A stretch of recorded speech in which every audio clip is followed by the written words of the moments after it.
gara-gara ayah long khidmat para ulama-ulama. Kiban cara ada khidmat ulama, napa ada apa kupingan kan? Di mana hadirnya ulama? Hadir tanya.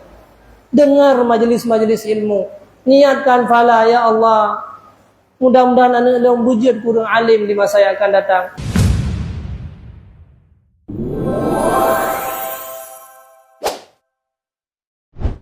Hana mungkin anak daya orangnya ojek ulama di masa yang akan datang. Menyebutnya hana tak cintai ulama. Pernah ditanyakan dalam kitab Ta'lim Ta'lim, ikata apakan je ulama? Berjawab dia long je ulama gara-gara urung syik long sayang ke ulama.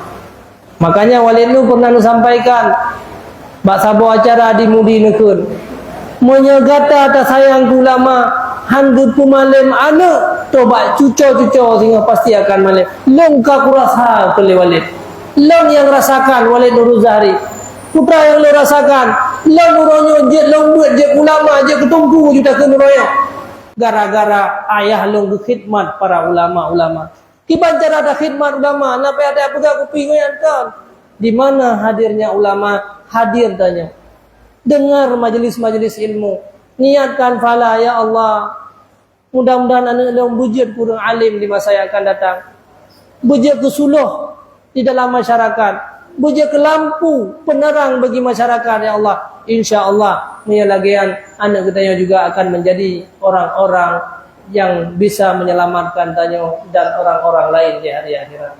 Saudara-saudara sekalian yang seiman dan yang seagama, para anak-anak sekalian, uronyo bertahanlah tanya uronyo untuk dalam ilmu agama. Karena hana kemuliaan yang paling besar selain Allah, uronyo dijadikan tanya sebagai orang-orang yang berilmu. Paling kurang benar 6 tahun di pesantren.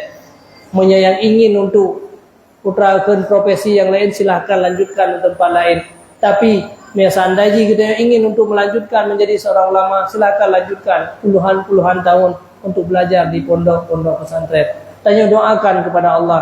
Mudah-mudahan rohaniah tanya yang garusa uronyo terperbaiki dengan ilmu-ilmu yang didapatkan oleh kitanya atau dengan ilmu-ilmu para anak dan keturunan-keturunan dia. Tanya mohon juga kepada Allah, sebagaimana Allah kagak pilih tanya orangnya sebagai orang mukmin, begitu pilih sih Allah tanya menjadi orang-orang yang berilmu agama. Hai tem malim ro orangnya bumalim mana anu tanya. Hai tem malim mana anu tanya bumalim cucu-cucu tanya. Ka hai tem saleh ro orangnya tamu doa bu saleh anu tanya. Karena anaknya tu ia akan menyelamatkan tanya, ia akan membahagiakan tanya, yang akan memegang tangan-tangan tanya di saat tanya mendapatkan siksaan dan azab daripada Allah Subhanahu wa taala. Mungkin yang mantang yang bisa dia sampaikan, mohon maaf atas segala kekurangan, menyenang hal-hal yang tersinggung. Nah kata-kata abia kadang-kadang yang merasa hanamangan, yang kasar kadang-kadang nyolun tu Allah ke maaf. Bejit tu sebab nah hal-hal yang kurang memuaskan jid kedausa bagi kita nyoban Bandung muroyo.